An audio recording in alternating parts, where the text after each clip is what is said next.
Some of you stopped making dua with your full heart months ago, but you never admitted it. You still raise your hands. You still say Ameen. But something inside the movement has changed. Think of the man sitting alone in his car after Isha prayer. 27 years old, phone screen glowing against the windshield. He scrolls through old messages from conversations that almost became marriage. Every possibility collapsed. Every hopeful beginning dissolved quietly. And now when he makes dua, there is a hesitation before the final Ameen. Not disbelief. Something more painful than disbelief, distance. Or think of the woman waking for tahajjud while the rest of the house sleeps. She has memorized du'as for anxiety. She posts smiling pictures online. Productivity, discipline, gratitude. But after the prayer ends, she sits on the edge of the bed wondering something she feels guilty even thinking. If Allah hears me, why does nothing change? This is the suffering nobody talks about honestly. The deepest pain of delayed dua is not the delay itself. It is what the delay slowly makes you believe about yourself and about Allah. But Ibn Arabi says something shocking about this state. He says Allah's delays are not empty time. They are precise spiritual architecture. And by the end of this video, you will understand exactly why some du'as are delayed. What Ibn Arabi says is happening beneath that delay, and how to stop turning waiting into spiritual corrosion. In this video, we are going to look at 5 specific things. First, why unanswered dua slowly changes a person emotionally without them noticing. Then we will examine the hidden, psychological contract many of us make with Allah when we ask then. Ibn Arabi will show us why some du'as are delayed, because your current self cannot survive receiving them. After that, we will uncover the terrifying possibility that the thing you want is actually protecting an illusion about yourself. And finally, we will see how delay can become the very place where intimacy with Allah is born. We live in a civilization that trained your nervous system to expect immediate response. You send a message, blue ticks appear. You order food, a map tracks it in real time. You post a thought, validation arrives. Within minutes, everything around you teaches your brain that silence means absence. So when dua enters silence, your nervous system interprets that silence emotionally before your intellect can interpret it spiritually. This is why many Muslims today still believe in Allah, intellectually while emotionally experiencing Him as distant. And this is exactly where Ibn Arabi becomes important. Not because he gives motivational quotes, not because he speaks vaguely about spirituality, but because he spent years examining how Allah transforms the human soul through experience itself. In Al-Futuhat, Al-Makiyah, Al-Futuha, at Al-Makiyah, Ibn Arabi repeatedly explains that every sincere call reaches Allah, but the response does not always appear as immediate manifestation. Sometimes the answer comes as purification, sometimes as expansion, sometimes as prevention, sometimes as the slow reconstruction of the person, making the DUA. And this changes everything, because now dua is no longer just about obtaining an outcome. It becomes a relationship that reshapes the soul. Modern psychology calls this uncertainty distress. Researchers found that prolonged uncertainty changes emotional regulation and attachment behavior. The brain begins scanning for signs of abandonment. Ibn Arabi described this same mechanism 800 years earlier through the language of the nafs, and spiritual unveiling. Science describes what is happening. Ibn Arabi tells you what to do about it. And this is where this video becomes different from most Islamic content. Most reminders tell you, keep making dua. But Ibn Arabi asks a more uncomfortable question. What is Allah changing in you while you wait? Because sometimes the delay is not blocking your transformation. The delay is the transformation. Think of a 24-year-old medical student sitting at her kitchen table before sunrise. Laptop open, inbox, refreshed again. Nothing. She's been waiting for residency acceptance emails for weeks. Every night she prays, Tahajjud. Every day she recites Quran before studying. Her parents tell relatives how dedicated she is.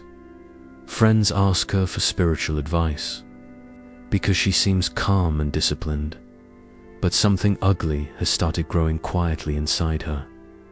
Every time she sees someone less practicing succeed faster, her chest tightens.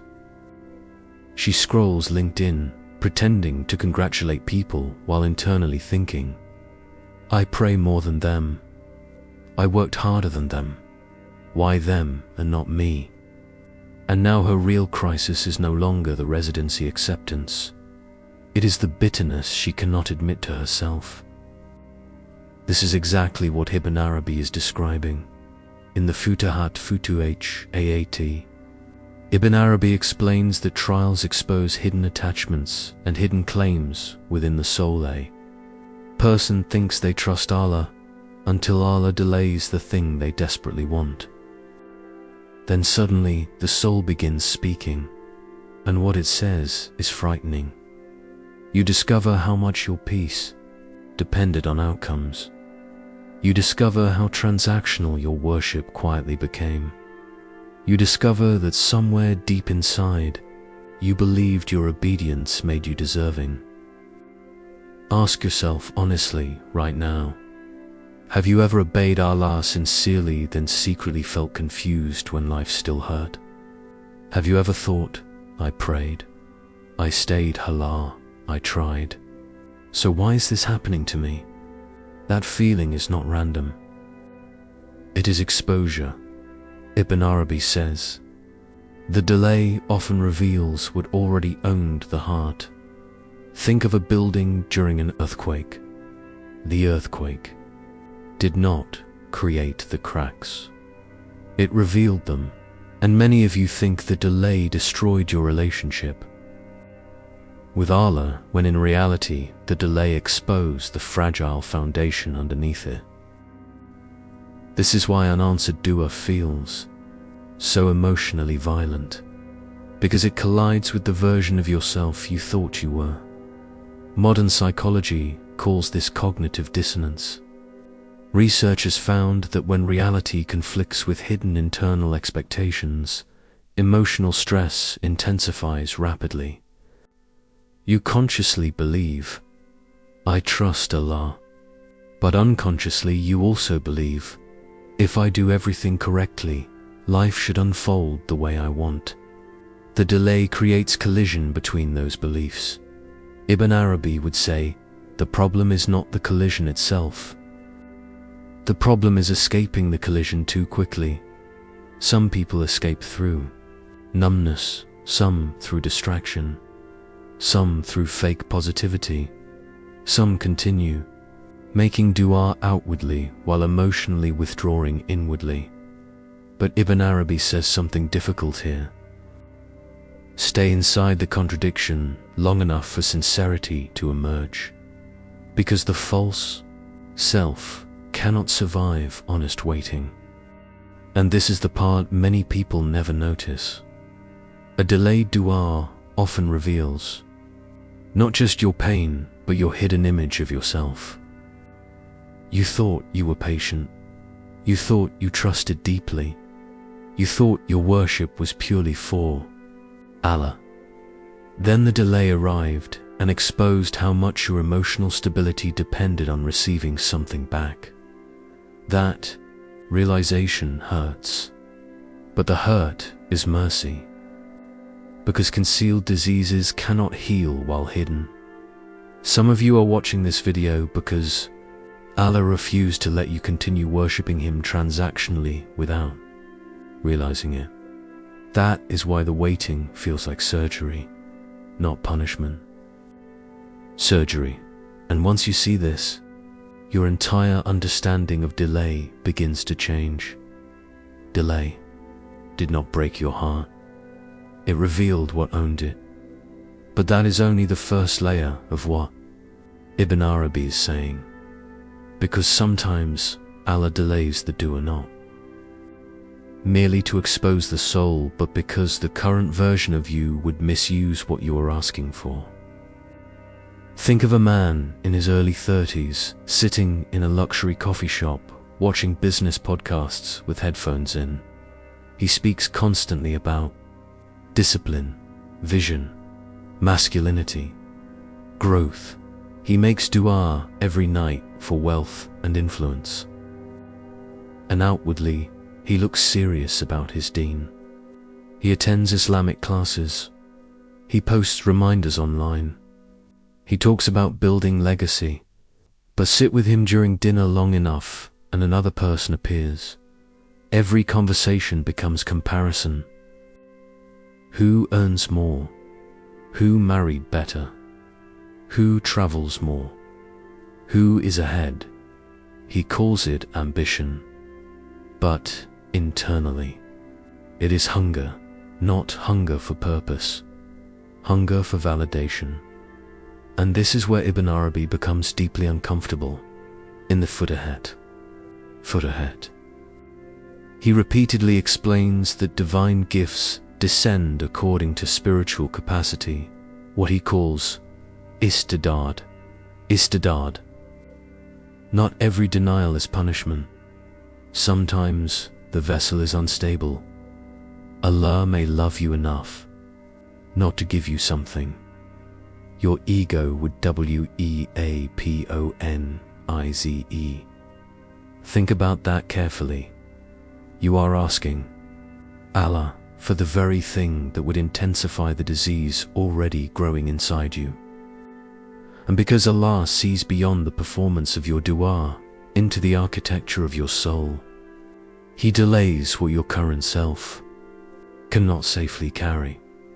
Think of pouring boiling water into thin glass. The problem is not the water. The container shatters. Some blessings arrive late because the soul has not developed the strength to survive possession. Now here is where this gets uncomfortable. Many people assume, if Allah gave me what I want, I would finally become grateful. But Ibn Arabi reverses the entire logic. He says true gratitude must exist before possession, or possession becomes corruption. Because whatever you receive amplifies what already exists inside you. If humility exists, wealth expands humility. If insecurity exists, wealth expands insecurity. If ego exists, influence expands ego. This is why some people receive exactly what they begged for, and spiritually collapse afterward. You have seen this happen. The man who prayed for fame then became addicted to attention.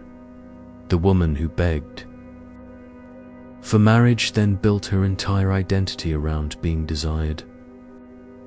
The student who prayed for success then became unable to feel human without achievement. The blessing did not create the disease. It exposed and amplified it. Modern psychology calls this hedonic adaptation combined with compensatory behavior. Researchers found that people often pursue external achievements, hoping to stabilize internal insecurity. But the achievement only numbs the emptiness. Temporarily, then the emptiness returns stronger. Ibn Arabi described this centuries earlier through the nafs. The ego does not disappear when it becomes religious. It changes costume. The same self that once wanted status through wealth now wants status through spirituality. The same self that once competed through appearance now competes through piety. And this is why some delayed du'as are actually protection. Not protection of the blessing from you, protection of you from the blessing. Have you noticed how some people receive quickly and become unbearable afterward? Their success hardens them. Their marriage inflates them. Their influence blinds them. Meanwhile, another person waits, painfully for years, but emerges softer, humbler, more awake. Ibn Arabi says, Allah is not merely distributing outcomes, He is managing souls. And once you understand that, delay stops looking random. It starts looking precise. Some blessings arrive late because your ego arrived early, but Ibn Arabi goes even further than this, because sometimes the thing you are begging Allah for is not actually about the thing itself. It is about the identity you hope the thing will repair. And this is the part most people never examine honestly. Think of a woman in her late 20s, sitting on her bedroom floor after midnight. She has screenshots of wedding, ideas saved on her phone. She journals about a specific man she hoped would propose. She imagined future children, future conversations, future safety. And every night she makes dua. Ya Allah, if He is good for me, make it happen. Then one day the proposal collapses, and she tells herself, I just wanted love. But weeks later, during a quiet moment, another truth begins surfacing. It was not only love she wanted proof she was finally chosen. Proof she was finally enough. Proof she was no longer invisible. And suddenly the entire dua changes meaning. The person became symbolic. The relationship became identity repair. This is exactly where Ibn Arabi becomes terrifyingly insightful. Infusus, al-haikum fusuz, al-haikum fusuz, al-haikum fuz. Yehus, al-haikum fuz. Em haikum fuz. Yehus. Em haikum fuz. Emhus. In my imagination, the world seems to pause. The world seems to pause. This is exactly where he explains that human beings often project onto created things meanings that belong only to Allah. We ask creation to carry divine weight. We ask people to make us feel eternally secure. We ask success to make us feel worthy. We ask relationships to heal existential loneliness. But creation cannot carry what only Allah can carry. Think of hanging your full body weight on a spider web. The web is not evil. It was simply never designed to hold you. And this is why some duas collapse. Not because the thing itself was haram. Not because marriage is bad. Not because success is wrong. But because your soul secretly expected a created thing to solve a wound only Allah can reach. Have you felt this before? You tell yourself, if I finally get this one thing, I will feel complete. Then you obtain it, and within months, the emptiness quietly returns. Different object, same hunger, different achievement, same ache. This is why Ibn Arabi says the nafs survives through attachment and projection. It keeps promising, the next thing will finally stabilize you. But the instability is deeper than circumstance. It is existential. Modern psychology calls this attachment transfer. Researchers found that humans frequently attach ultimate emotional meaning to finite objects and relationships. Ibn Arabi identified this as a subtle form of misplaced dependence. And this is where the viewer begins recognizing themselves. Not because they wanted marriage, not because they wanted success, but because they quietly expected those things to end their inner emptiness. This is the hidden danger. You begin interpreting Allah through the success or failure of created things. If the relationship succeeds, you feel seen. If it collapses, you feel abandoned. And slowly your emotional relationship with Allah becomes chained to worldly outcomes. Ibn Arabi says this creates hijab. Hijab, veiling, not because the dunya itself is evil, but because you are asking it to perform a divine function. Now listen carefully to this next point because it changes everything. Some unanswered duas are actually unanswered identities. Allah is not only withholding an event, He is dismantling a false self, the self that believed, if I become loved, then I matter. If I succeed, then I am safe. If they choose me, then I am valuable. And this dismantling feels brutal because the ego experiences exposure as death. But what dies was never stable to begin with. You were asking for a door while law was dismantling the cage. But Ibn Arabi still goes further, because after exposure, after protection, after dismantling, illusion, something unexpected begins happening in the delay itself.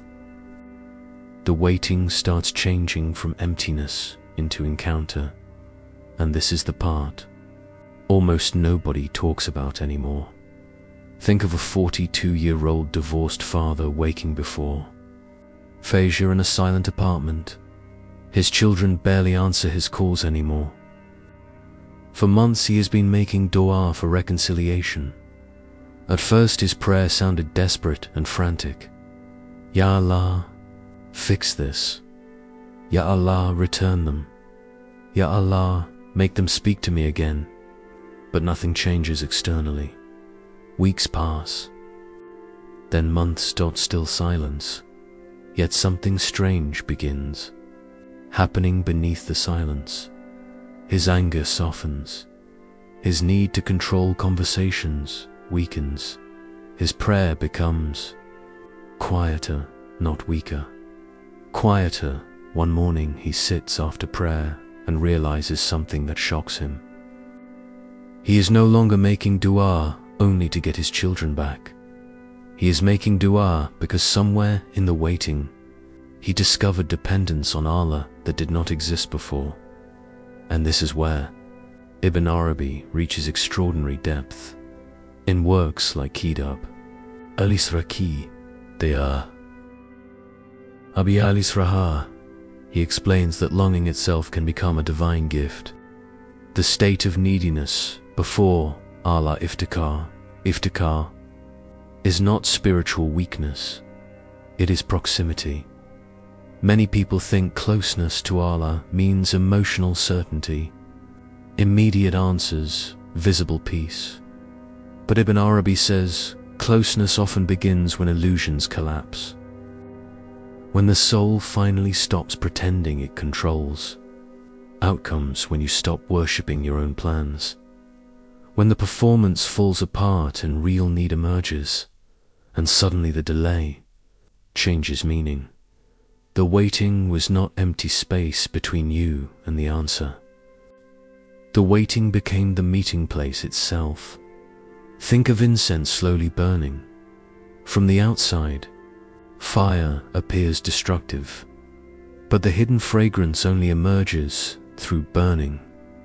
Some dimensions of the soul only emerge through sustained longing. And this is the moment many viewers feel something shifting inside them. Because you realize the greatest answered doer may not be receiving what you asked for. It may be becoming the person who finally needs Allah. Correctly, not transactionally, not performatively, not only when desperate, but deeply, honestly, continuously. This is why Ibn Arabi refuses simplistic ideas of spirituality. He does not reduce worship to behavior management. He sees worship as transformation of perception. The delayed dua slowly changes how you see yourself, how you see do and why, how you see Allah. Modern psychology calls part of this process post-traumatic growth. Researchers found that prolonged suffering can reorganize identity structures toward deeper meaning, humility, and emotional integration. But Ibn Arabi goes beyond psychology. He says suffering can become unveiling, tajalli, ta'ali, divine disclosure inside the human experience itself. And suddenly the delay no longer appears as evidence of abandonment. It becomes evidence that Allah refused to leave you unchanged. Ask yourself honestly, who were you before the waiting began? And who are you now? Because many of you received something during the delay that you are still too distracted to recognize. A softer heart, a more honest prayer, a reduced attachment to appearances, a deeper awareness of your dependence on Allah. The waiting stripped away performance until sincerity finally had room to breathe. And once that happens, the soul begins understanding something terrifying and beautiful at the same time. Allah was never absent inside the delay. You simply expected Him to appear only through outcomes. The waiting room became the place. Allah introduced you to yourself. But there is still one final layer to this, and this final layer completely destroys the way most people think about answered and unanswered dua. Now here is the most difficult part of Ibn Arabi's teaching. Sometimes Allah delays your dua because immediate fulfillment would allow you to continue misunderstanding Him. Most people secretly divide life like this. Answered dua means Allah loves me. Delayed dua means something is wrong with me. But Ibn Arabi dismantles this entire framework. He argues that Allah relates to every soul uniquely according to what brings that specific soul nearest to truth. For one person, wealth becomes mercy. For another, wealth becomes veil.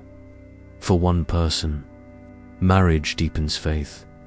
For another, marriage strengthens attachment and distraction. For one person, influence becomes service. For another, influence becomes spiritual destruction. And this means you cannot measure divine love through visible outcomes alone. The terrifying possibility is this: you may be interpreting mercy through the preferences of your ego. You call it mercy because you desire it. You call it punishment because it hurts. But Ibn Arabi says, Allah sees beyond preference into unveiling, beyond comfort into transformation, beyond desire into reality. This is why some people receive exactly what they wanted and spiritually collapse afterward, and others wait painfully for years, yet emerge internally awake. The real danger was never delayed dua. The real danger was premature fulfillment, because an unawakened soul turns blessings into deeper veils. Have you noticed this? Some people finally get the relationship, the money, the status, the platform, and become less human afterward, less sincere, less dependent on Allah, less alive. Spiritually, meanwhile, another person remains in longing, and the longing purifies them, softens them, breaks arrogance. Inside them, turns performance into honesty. This is the part most Islamic content never reaches. Allah is not only managing your comfort, He is managing your unveiling. And once you understand this, the categories themselves begin collapsing. Answered, unanswered, delayed, delayed, denied. Those are human descriptions. But Ibn Arabi says the divine response may already be unfolding in forms your ego does not recognize yet, which means the delay itself may not be separate from the answer. The delay may be the answer. And once you truly understand that your relationship with Dua changes forever, so how do you actually live this teaching? Not theoretically. Practically, what do you do tonight when the same unanswered dua still exists? I want to give you 3 practices rooted directly in Ibn Arabi's framework. The first is called the Hidden Contract Journal. Tonight, before sleep, write this sentence honestly. If Allah never gives me this specific thing, what do I fear that means about me? Then do not censor the answer. I am unlovable. I am a failure. Allah forgot me. I will always be behind. Most people never realize their pain is not only the delayed dua, it is the meaning they attach to the delay. Writing exposes the hidden contract between the ego and the outcome. The goal is not emotional drama. The goal is honesty. The second practice is capacity before possession. Ask yourself, if this dua were answered tomorrow, what flaw inside me would become dangerous? Would wealth increase arrogance? Would marriage increase emotional dependency? Would success increase obsession with validation? Then spend 15 minutes every night building the opposite. Quality, humility, patience, emotional discipline, silence, because. Ibn Arabi says, capacity must expand before certain gifts descend safely. And the third practice may be the hardest. Dua without outcome. For 5 minutes after Isha tonight, make dua without mentioning requests. No timelines, no bargaining, no negotiations. Only speak honestly to Allah, your gratitude, your fear, your exhaustion, your longing, your dependence. Why? Because many people only know how to speak to Allah through desired outcomes, and when outcomes disappear, intimacy disappears too. This practice retrains the soul. Modern psychology would call this attachment repair. Researchers found that secure attachment deepens through non-transactional presence rather than performance exchange. Ibn Arabi described this as iftikar. Iftikar, existential neediness before Allah. Science explains why the soul changes. Through connection, Ibn Arabi explains why that connection matters more than the outcome itself. And once you begin practicing this sincerely, something inside your relationship with Allah slowly changes. You stop seeing Him merely as the one who distributes outcomes. You begin seeing Him as the one shaping your soul through every outcome and every delay. Think again about that person. From the beginning of this video, the one sitting after prayer with hesitation before Ameen, the one exhausted from asking, the one secretly wondering whether the silence means distance. Now look at that moment differently. Maybe your heart became tired because you thought waiting meant abandonment. But Ibn Arabi says the delay was never empty. Every postponed answer was revealing something. What owned your heart? What your ego could not safely carry? What false identity needed dismantling? What intimacy Allah was trying to build underneath your impatience And this changes the meaning of dua completely. Dua is not a vending machine for certainty. It is a mirror, a furnace, a meeting place. Some of you came into this video asking, why is Allah delaying my dua? But the deeper question became, who is Allah allowing me to become through the delay? That is the transformation, not from pain into comfort, but from unconsciousness into unveiling. And maybe one day you will look back at the exact season that once felt like divine silence and realize it was the most spiritually precise period of your life. The most dangerous thing is not a delayed dua. It is an answered dua given to an unawakened soul. And before you leave this video, sit honestly with this question.